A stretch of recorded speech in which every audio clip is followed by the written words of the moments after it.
All right. Well, good morning, everyone, and thanks for joining us for our August monthly small business webinar. Just a couple notes before we get started. Our September session will be on the 2nd, which will be the first Thursday at 11, and Jennifer Stevens will be, or Steffens will be discussing with us about business models, value propositions, design. So mark your calendars if you haven't already done there for our August session as well. Just a quick reminder of our sponsors, Montana State University Extension, the University of Montana, Montana Economic Development Association, Great Falls Development Authority, our Small Business Development Center network here in Montana, and the Montana Department of Commerce all kind of jointly bring this to you together.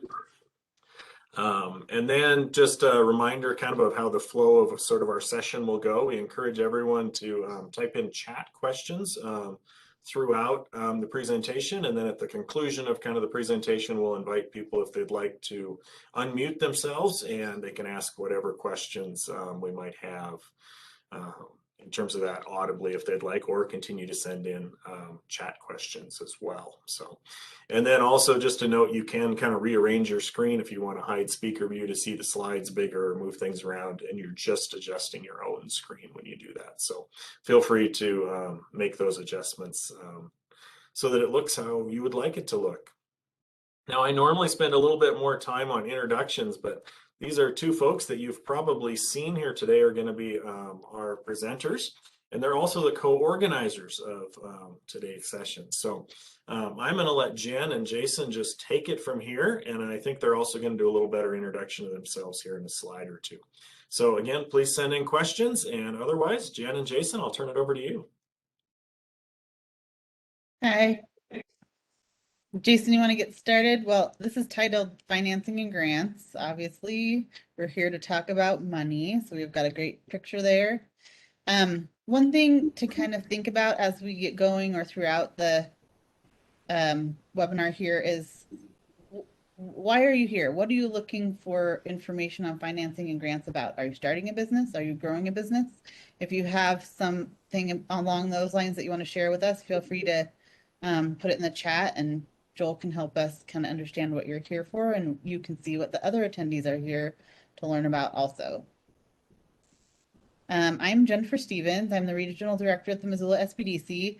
I have a journalism undergrad, I have an MBA, and I was also interested in nonprofit administration, so I studied a little bit about that. I've been with the SBDC since 2016 and had my accredited small business consultant certificate since that time. I also have some background in marketing and have been inbound certified with HubSpot in the past. My husband and I have run a media production company for a number of years, and we also ran a Web Designers and Developers Association to help kind of ramp up tech businesses in the state of Montana for a while too. So been doing some economic development, both grassroots and paid, for quite some time now. And Jason is our other presenter. Yes, hello everyone. My name is Jason Nitschke. I'm a Vice President at Great Falls Development Authority, one of the sponsors of this Small Business Webinar Series in partnership with MSU and the other partners. We launched the Small Business Webinar Series in 2017 in partnership with MSU Extension. So Joel, thank you for your continued support for what we do. I've been Regional Director at Great Falls Development Authority's Small Business Development Center, serving Glacier, Teton, Toole, Pend Oreille, Cascade, Judith Basin, and Fergus counties since 2014. And like Jen, I have an undergraduate degree in journalism. I spent 16 years of my life in broadcast and print journalism. Along the lines there, I also owned a business as a stringer and wire service producer. My master's degree is from Hawaii. I know, living in Honolulu, poor me. I've been a business advisor, certified business advisor and accredited consultant since 2015. I'm also an expert certified counselor and an economic development finance professional. Unlike Jen, I am a two-time failed and now recovering entrepreneur in a couple of different areas there. All right. Anyone have anything that they wanted to share about what you're hoping to learn for today? Did have one person share that they're on month 6 as a startup growing their business. So Great. Thank you for sharing that. I'll go over the goals for today and then kind of turn it over to Jason for discussion on financing, and then I'll come back and talk about grants, and then we will get into Q&A after that. So today we just wanted to kind of assist in defining needs for your business, talk about how to find relevant programs and opportunities, how to sort of evaluate the different opportunities out there, federal and state programs that can support business. Also evaluating private and non-public kind of grant programs designed to support business as well. How to apply to the appropriate programs for your business, and just to understand the different time commitments and upfront costs related to those different opportunities. Over to you. Yes, thank you. So Jen and I, when we were kicking around this idea of what to talk about today, we wanted to talk about access to capital. So access to all kinds of capital. So really what I'm going to talk about are sources of capital. Jen's going to talk more specifically about public and private options available to help offset some costs. The unfortunate reality with regard to grants, and Jen will talk a little bit more about this, is that they're very specific. They're competitive, even if they're privately funded or if they're for a certain demographic set aside. So Jen's going to talk about that. I'm going to talk about generalized, broad sources of capital. Remember where we are. We're in the United States. We are a free market economy. And so for-profit entities, your primary source of capital will be from you. It will be from debt sources. And then the goal is to use those sources of funds to generate revenue. So acquisition of assets of some kind to generate revenue to fund your business. Grants are designed to offset some costs, but sources of startup capital, sources of growth capital are going to be debt and equity. But we first have to define, throw some definitions on what you need money for. So Jen had asked the question, do you need cash to start your business or to grow your business? We need to define very specifically what it is for. So if it's designed to be supporting cash flow, that tells us where to go. If it's designed to make a capital purchase, in other words, to buy an asset, to buy a new computer, to buy a new piece of machinery, to buy a land building asset, those are specific sources of capital, best designed. I had a client yesterday reach out. She needs some working capital to fund an accounts receivable delay. So we're going to go after a revolving line of credit with a bank partner to support that cash flow. There's also the other part of it too. What is the lead time necessary to develop a new product or service, or let's just call this standing up your business? Broadly speaking, that's probably not going to be a grant, although there might be a grant. Most likely it's going to come from equity or debt.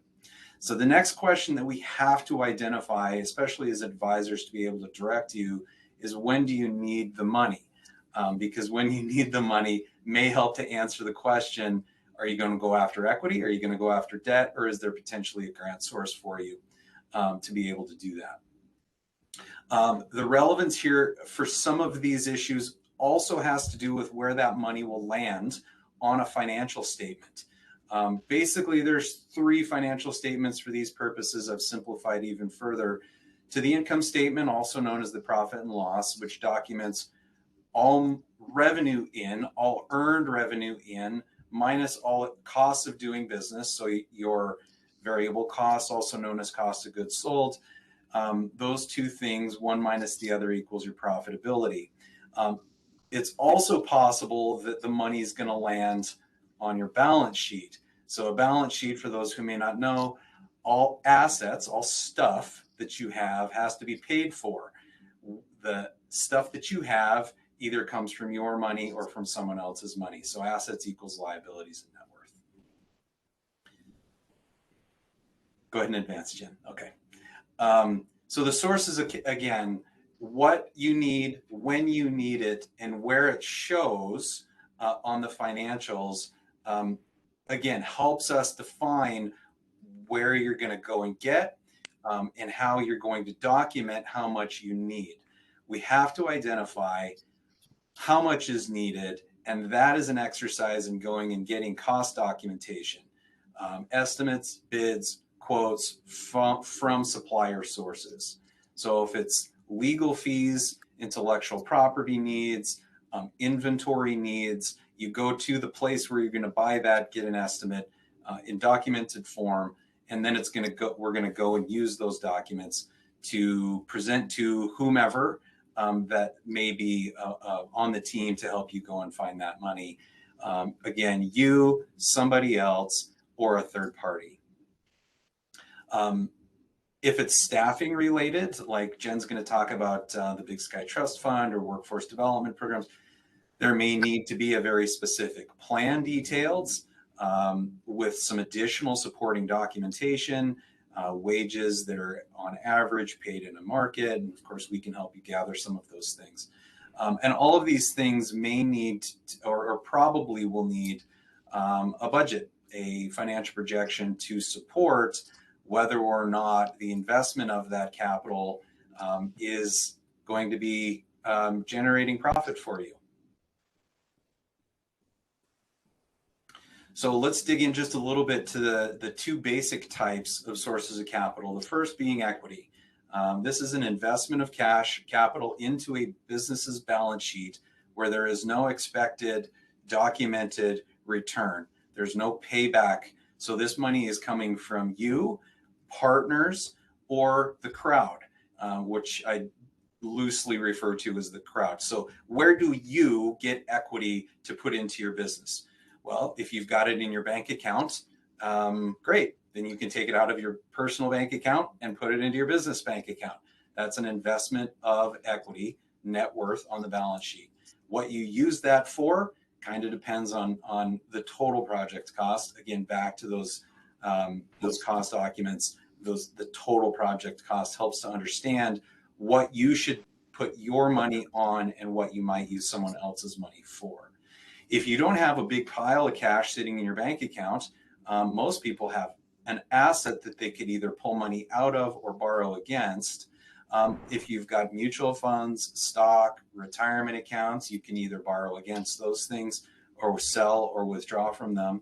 A lot of startups as well use personal credit to start their business. And statistically speaking, the SBA data suggests that most businesses nationwide get started for less than $10,000.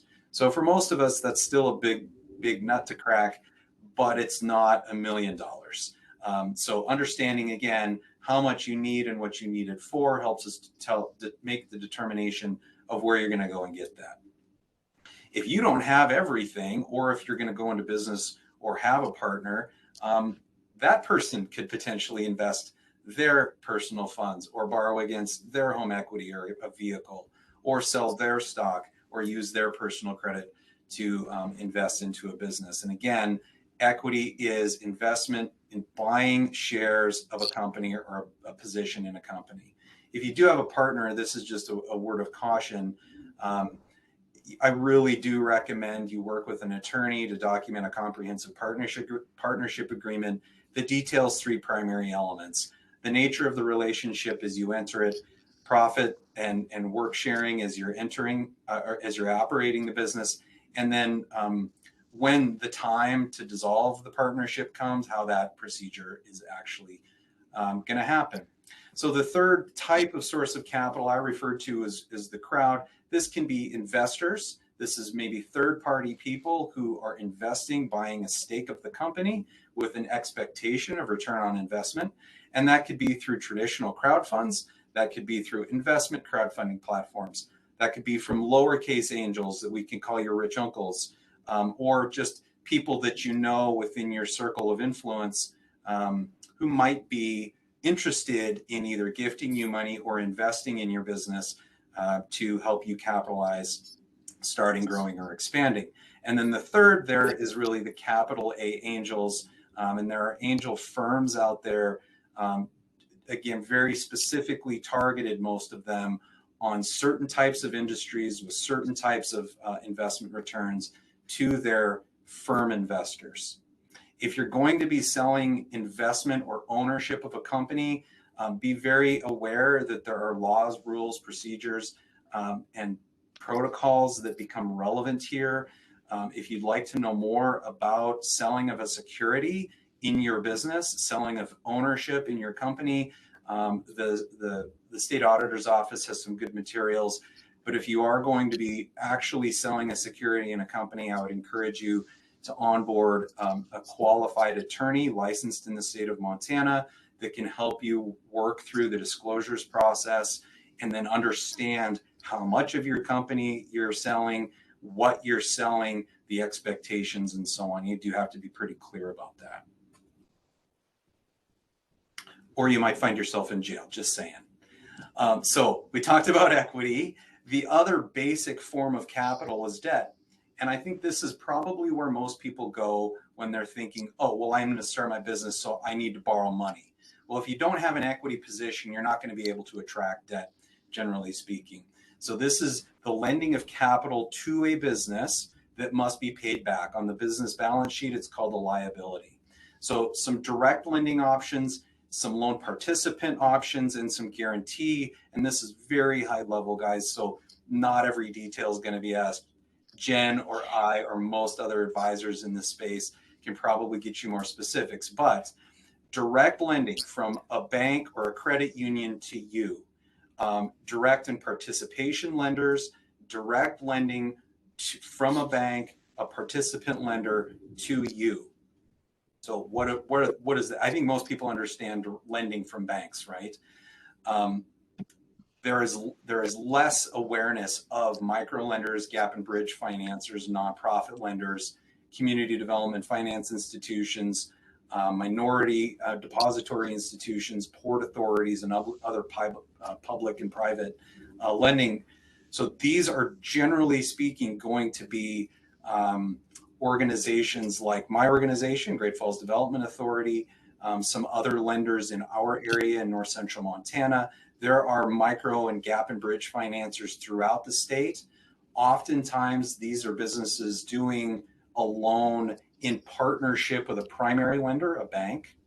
And I've got the Prime Plus on here so that you can understand pricing.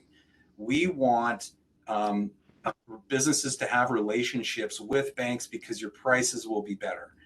If you're going to buy something that will be amortized over a 10-year period, your pricing will be prime, which right now is, I think, in the 3% range, 3%, plus 1 or 2 points. So then the price to you becomes a 10-year loan at 5.5%. Micro lenders, gap and bridge financiers are usually a higher price, but they do reduce the risk of a lender enabling a deal to happen. And the goal is to get you back, refinance back in full with your primary lender within a shorter period of time. There's also the loan guarantees, loan guarantee programs. Most of us have by now, especially in the wake of the pandemic, have really understood what the Small Business Administration is. The SBA's 7A loan guarantee program is a loan guarantee to a bank that incentivizes a bank to take a risk, guarantees up to 85% depending on dollar amount. The U.S. Department of Agriculture also has a loan guarantee program. There's a bit more specificity required. And then the state of Montana's Montana Board of Investments also has a loan guarantee and a loan participation program that could be utilized on certain projects as well. All right. So, like Jason said, we're kind of going through the main concepts, quickly. This is typically kind of around a half-hour presentation, then we'll do some Q&A, but you can dig into the details of these programs with any of the SBDC offices around the state. And there are 10 offices, covering all counties. So keep that in mind. So Getting into the grant piece is very similar to the lending piece. As Jason was already talking about, thinking about what do you need the money for? This is a little bit more important for grants because grant applications are usually very specific with what the grantor wants to support financially. When do you need the funding? Even more important than with lending, there are time limits with grants. A lot of grant applications only for specific programs are only open once a year. So even if your business is a great fit, the timing of receiving that grant may or may not fit with your business launch plans. That's okay. Just keep the program in mind still. But then you'll probably need to be looking at, a combo of grants and other types of financing to launch in your timeline. Also, a bank dispersing funds is usually faster than a grantor releasing funds. So that's something to keep in mind. Where you're located also affects grant availability, particularly with rural versus urban. Now, most of Montana is considered rural for grant purposes. Well, I think maybe only within the city limits of Missoula and Billings. Bozeman, I think the population's sort of on the edge, but I don't think it's urban. So USDA has some business support programs specifically that are available to rural locations only. So if your business is located within one of the urban centers, it might disqualify your business for some funding. So where you're located can make a difference. How much you need is still important for the grant funding. A grantor will want to see sort of the same sort of rigorous financial projection that a lender will want to see, so they can make sure you have a good plan to well use the funds they have available. With grants, one thing that is common with lending, but might be a little bit heavier weighted with grants, is telling the story about your business to the review committee and doing some homework on the front end to figure out what the grantor values and what outcomes they're looking for in granting the money, so you can align your application story with what the grantor is looking for. Of course, you want to be honest there and make sure you're finding grants that are a good fit for what you actually want to do. Jason also referenced this a little bit. When you do have some funding, you want to take your funding and match it up to available loans and grants so you can leverage it to get the most out of it. Banks don't want to give you 100% of your project, and neither do grantors. So we were putting this together, like investing in assets can make sense to pull in that revenue generating piece over marketing, which is usually a spend that, you spend the money and it goes out the door, and it might generate revenue, but it's not as concrete. So just a reminder, grants are to for-profits are limited. A lot of grantors want to give money to 501c3 designated organizations because they get a tax write-off. Grants are restricted to kind of a use type, so they want to give it to a specific function. And we'll get into that a little bit when we start talking about some specific programs. Often grants require a match. So that means if you making up a program, if they have $10,000 available to grant, they might expect you to come in with anywhere from 50 to 100% match. So you would have to have $5,000 to $10,000 of your own funds from some source to match up with the grant funds in order to receive the funds that you do not have to pay back.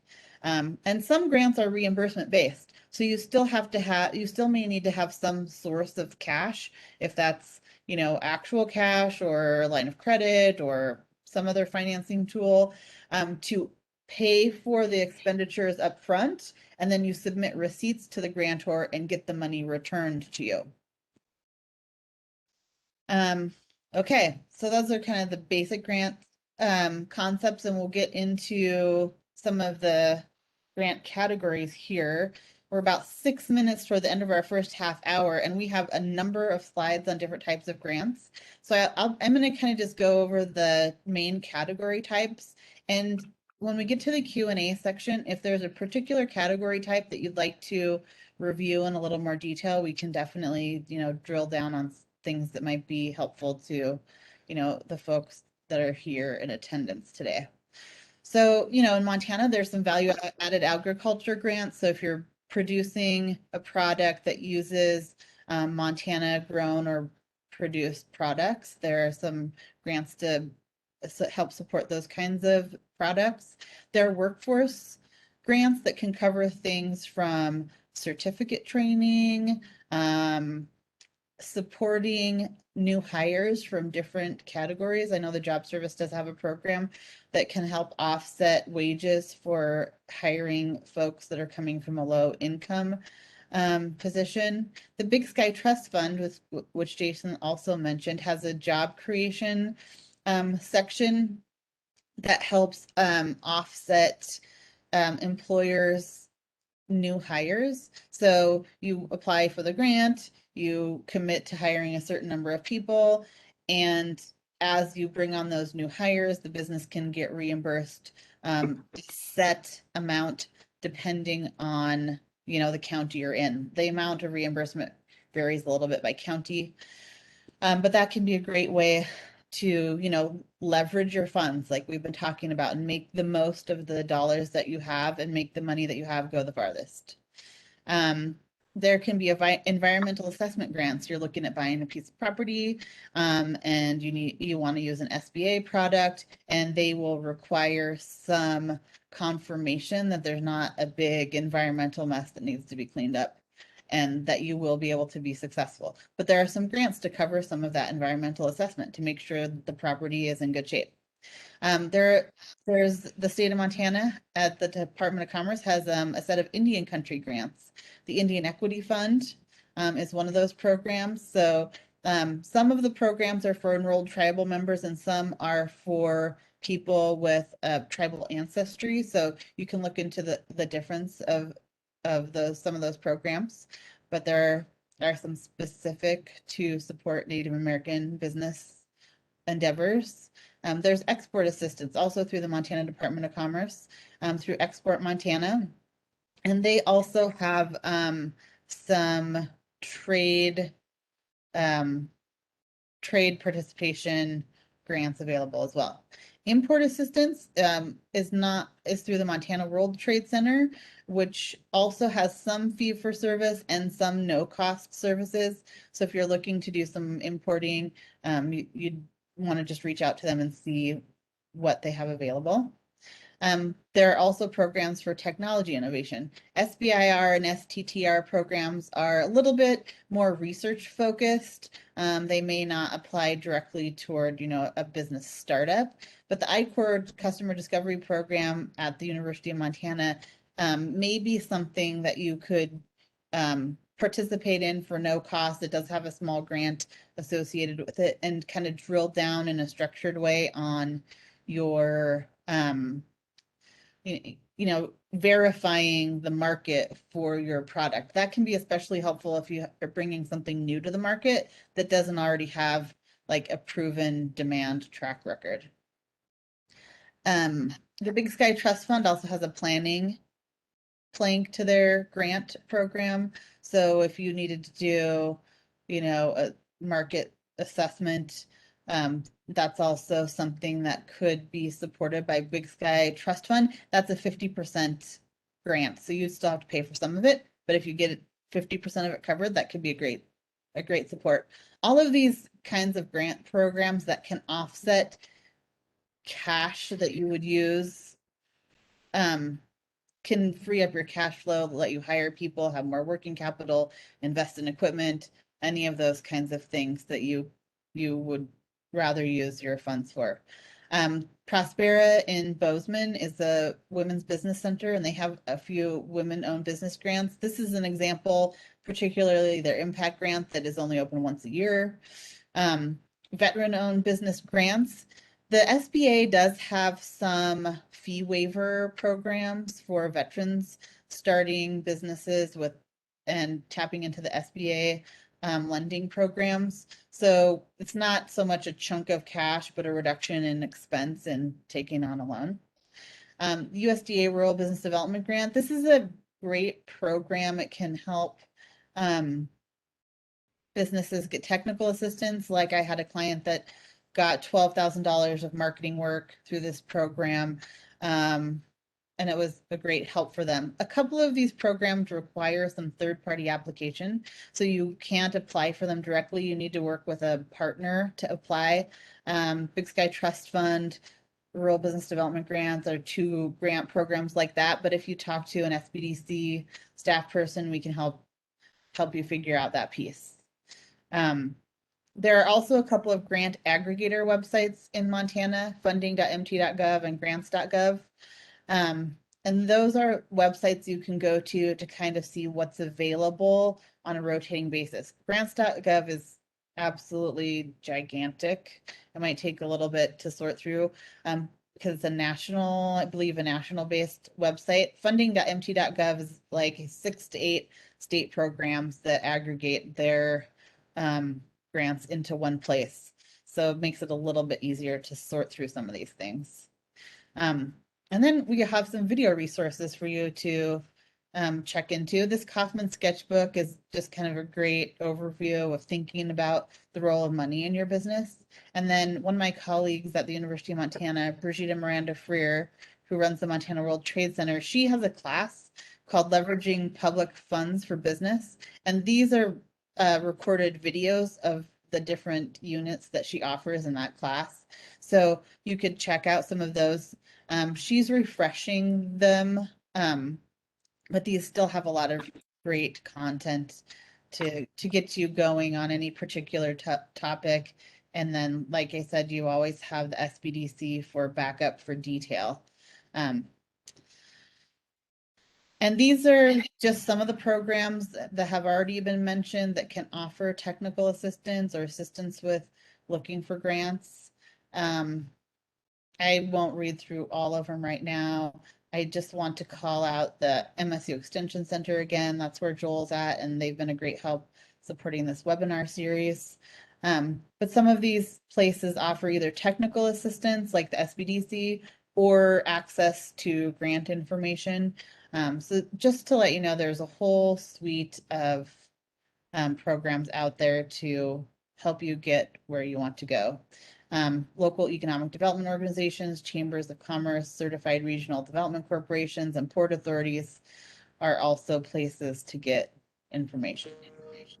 So now we have some success story examples that we can hit on. So that's a lot. We've covered an immense amount of information in a very short amount of time, and your particular situation will take its own path, right? So out of all of these options, the thing that works for you depends on, back to the basics, defining how much money you need, what you need it for, when you need it, and then, you can work through some of that on your own, contact some of these programs yourself. And also, if you would like support in that, the SBDC staff is there to kind of help you figure out, okay, which piece goes where and what are the best pieces to put together for my particular project. I will, Jason, do you want to share one of your success story clients?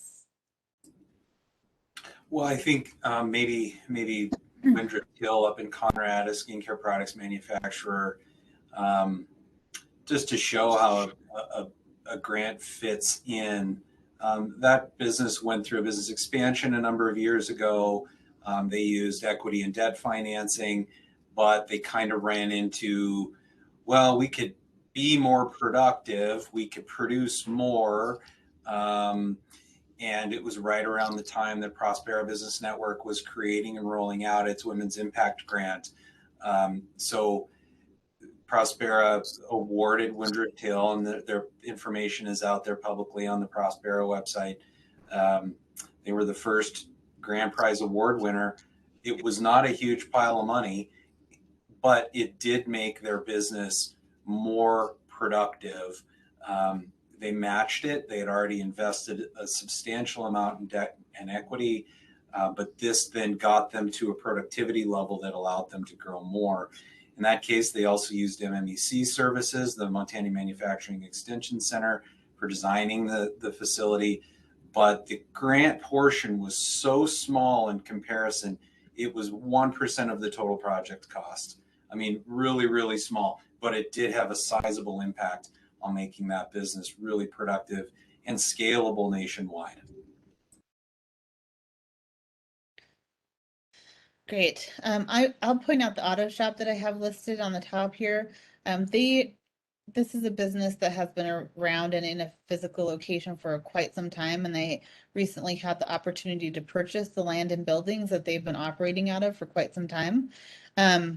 We talked about ways to pull the deal together, and the owner decided that equity from a home refi would be the best way for him to put in his part of the project. His house was pretty much completely paid off, and so they were able to just take out a little bit more on the home to fulfill their obligation with the SBA 504 program. And we also introduced them to the Brownfields program to do an environmental assessment, since it was an auto shop, just to make sure that there were no, underlying hazardous material disposal issues, to make sure that it would go through the SBA process. And that probably, I think they just did phase 1. They didn't have to do phase 2 because nothing that needed to be remediated was found. So that's worth a couple of $1,000s, but it was a little bit of a tight deal.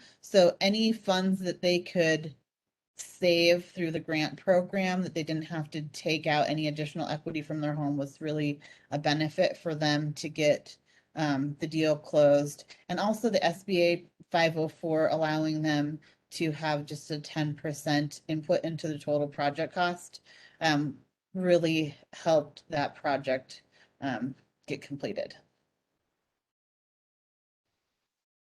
Any other examples you want to share, Jason? No, I think the Brownfields, in my experience, the Brownfields assessment program, which, there are a number of them. We've got a link in the slide deck to being able to find a Brownfields EPA partner. That's the most common program that I use and work with. On the phase 1 funding, probably no more than $5,000. We used one on a big childcare expansion project here a number of years ago. A $2 million plus total project. The phase 1 assessment award was $4,900. So not a huge impact, but it was a risk mitigation strategy required by the financing partners. And what we were able to provide in grant award facilitated and enabled the project to happen. I like to point out the fitness one at the bottom of the success stories, just because there are a lot of, single member owner micro businesses in Montana. That owner starting with her own savings, and we did a financial projection with our workbook template to really make sure she's using her funds to optimize the way she's using her own money. Since it is all coming from her, she really wants to make sure that she's spending it wisely, and that her new commercial location and ramping up from her kind of virtual business going to brick and mortar, that she can, is finding the right place that won't use up too much of her own money in the commercial location build out. So that's been, the financial analysis piece has been really helpful to getting her stable and moving forward with confidence, knowing that she can sign a lease in the location that she wants, and that she'll be able to, make it work there. Maybe just one thought, Jen, on the Indian Equity Fund program. That window, we're recording this on August 5th, 2021. That window is currently open. The Indian Equity Fund program, it's a 1-to-1 match. No more than $14,000 can be awarded. Very limited funding allocation from the state. Always substantially oversubscribed and very competitive.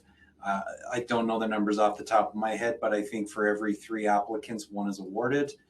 So you need to understand how much time you're going to commit, and then the impacts of it.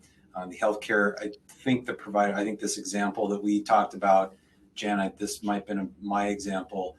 She told an excellent story, put together a very good package, and won the award, which then she was able to increase her assets in her company, which the asset acquisition generated more revenue for her.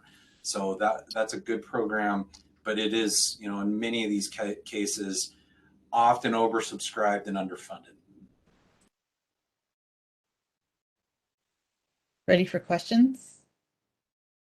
Let me jump in with one announcement. We do have a couple questions that came in. We are recording today's session, and we will have a PDF copy of the slides available on the same website you logged in for. So I know I saw some people, I think, frantically writing down website addresses that scrolled by. So those will be available for you if you just go to the website and you can click on them. So let's start with the first question here is, do you have a grant preparation worksheet that you have your clients fill out?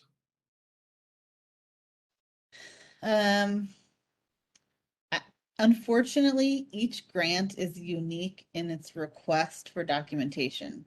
I would say generally a lot of them do want to see some kind of financial projection, although the form that they want that in can vary from grantor to grantor. The SBDC program does have a financial workbook template that could be used to kind of sketch out the financial plan for your business, and then you might need to customize it for a particular application. And I would add, just broadly speaking, every grant program out there, every bank, every equity investor is going to have their own expectations. What you can do is prepare with your financial projection, your budget. You can prepare with your personal tax history. You can prepare, if your business is active, with a 3-year business tax history. And then one of the most important things that you will be obligated to deliver really to anyone and everyone, grants, debt, or equity partners, is the cost documentation. What is the list of quote unquote stuff that I need to buy and acquire to get from today to the rollout or implementation or a first paying customer or whatever it may be.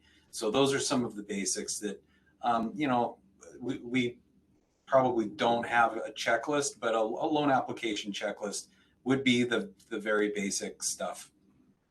And just want to reiterate what Jason said about a list of your expenses. You're going to get a lot farther with specifics that are not guesses.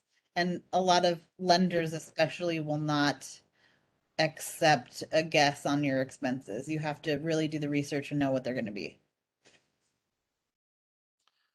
All right, we got one more question and then I'll open it up for people to ask audio questions if they'd like. My current lender does not offer SBA loan guarantees. How do I find a lender that works with SBA?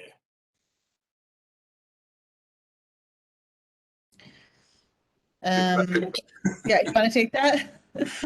Well, yeah, I mean, I would first ask the question, do you need an SBA guarantee program?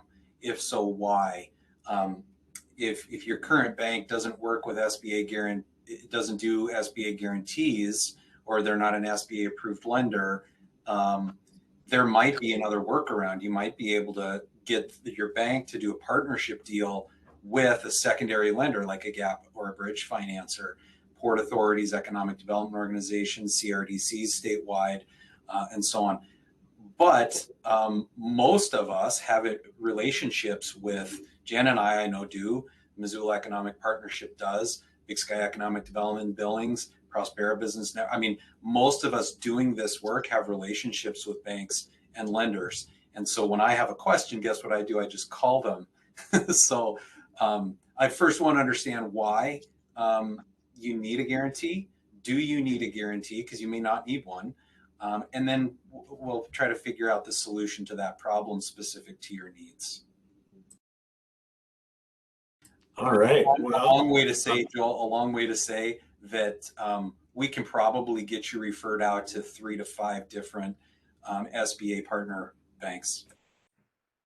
All right. I think that answered that question, so thank you. I'll encourage anybody that wants to now, if they would like to unmute and ask a question audibly, feel free to do that, or if you feel more comfortable, you can certainly send it in the chat window as well.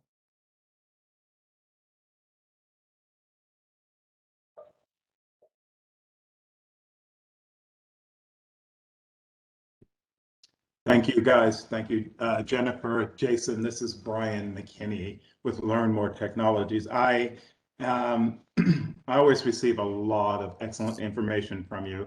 Thank you so much for turning me on to Profit Mastery.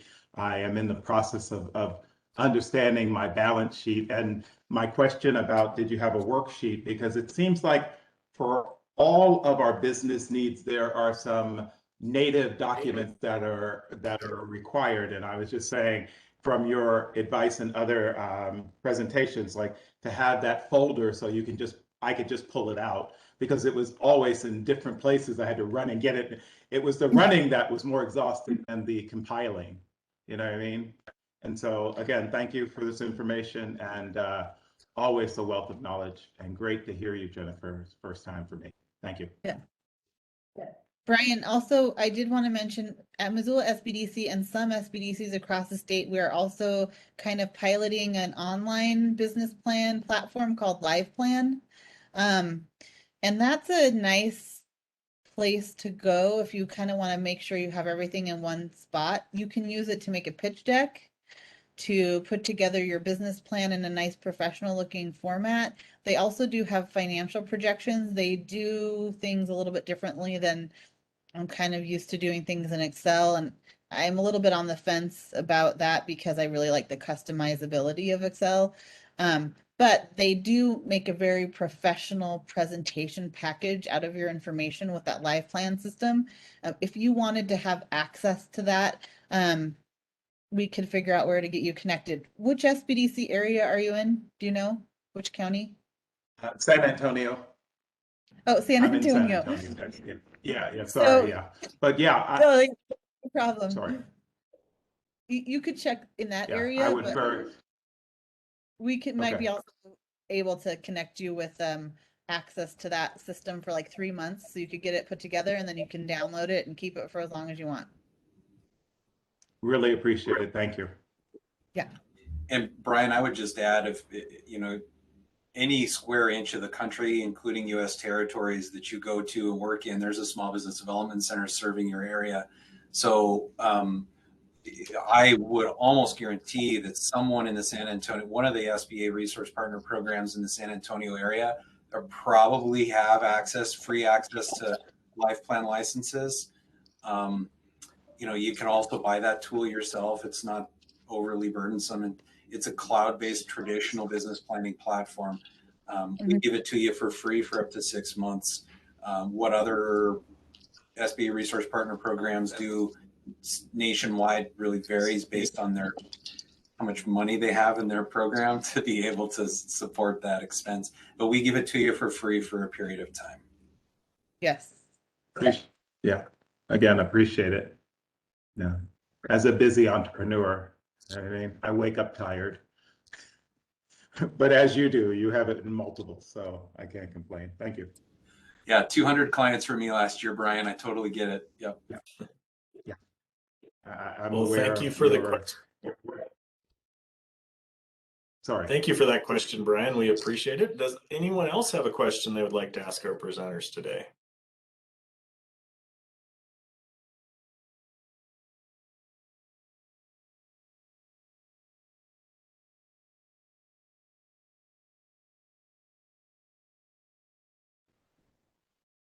If no one else, I just wanted to ask Jennifer, this is Brian again, about the seasons for grants. That's something I didn't know, that there were certain seasons.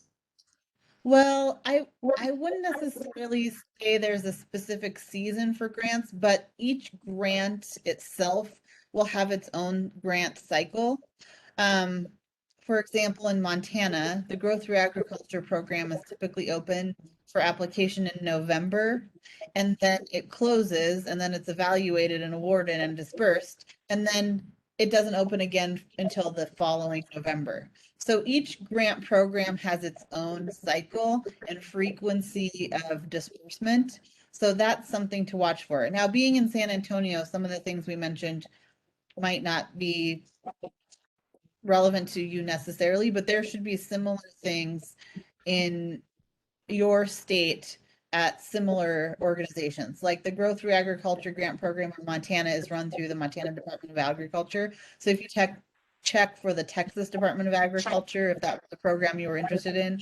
They should have a listing of all of their relevant grant programs. So what you're watching for is what is the grant cycle of the grant you're interested in. Sometimes you can even go to a grant website and it will say, it'll have like outdated information, like it's 2021, and they'll have the 2020 information up because they're not currently active the grant cycle for the current year. So in that case, you can just reach out to whoever the contact is for that particular grant and ask them, what is the timing for the grant cycle for this particular program, so you can put it on your calendar and get ready to apply for it when it's next available.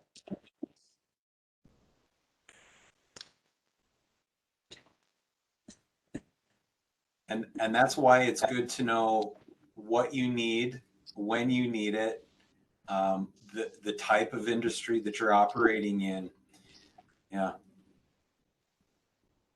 In Montana, I will say that things like the incumbent worker training is a revolving application period for training of incumbent workers, 6 months on staff and older, including owners. But private sector grants like the Prospero Women's Business Impact Grant, that only opens once a year. So especially those private sector providers of awards, yeah, you got to know when and why and how much, and you can be preparing all year long for that stuff so that when the window opens, you're first in. Being first in is not necessarily going to mean that you're awarded. I'm glad Thank you mentioned, Jason, that some of the programs are ongoing. So whatever program you're interested in, you still just have to ask, like, what is the cycle? The incumbent worker training program is open all year. Some of the job service support programs are open all year round. Some of them, like the Big Sky Trust Fund, is, I think, a monthly or I think it's a quarterly application cycle. So just finding out, the details on what you're interested in. And we've talked a lot about government programs, but as Jason also mentioned, there may also be private grant funding opportunities as well. It takes some work to get pretty much the cost you pay for it.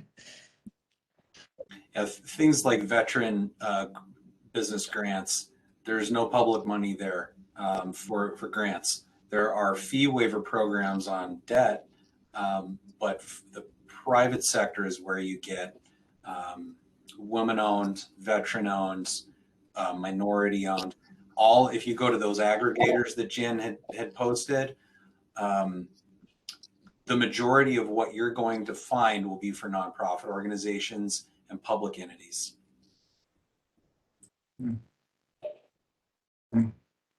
All right, well, we are quickly running out of time here, so maybe I will pass it back to Jason and Jen if you've got maybe 1 or 2 minutes of final comments, and then we'll wrap up for today. I think my final comment would just be, back to what we've mentioned a couple of times here already is, get comfortable thinking about what your personal goals are for your business, calculating how much funding you need. Sometimes when you do a cash flow analysis, you may need more or less than you're kind of thinking off the top of your head. So that's a super valuable process. When you need it, and then what you have already that you can put into the project, and then how to pull in other partners to complete the picture. And then just remember there are tons of resources and people out there that want to help you succeed. Yeah, and that would be the bow I would put on top of it, Jen, is if you don't have a team of advisors supporting your entrepreneurial efforts, there's no way you're ever going to know it all. It's our goal to help you build your team of advisors, bankers, accountants, insurance agents, lawyers, realtors, environmental professionals, generalists, marketing specialists, all these people, because our sphere of influence may include something that the other ones don't know about. And so when it comes to financing and grants, build a qualified team of high quality advisors who work for you and help you accomplish your goals. And it's our obligation to get information to you that helps your business surpass those statistical business failure milestones. But thank you, Joel, again for your partnership. Jen, as always, it's wonderful to be a partner with you and the University of Montana's Accelerate programs. So thank you, everyone, for joining us as well. All right, well, thank you, Jennifer and Jason. And for those of you participants, if you'd like to join us next month, again, mark your calendars, September 2nd at 11 o'clock. Jen will be back with us sharing on a different topic.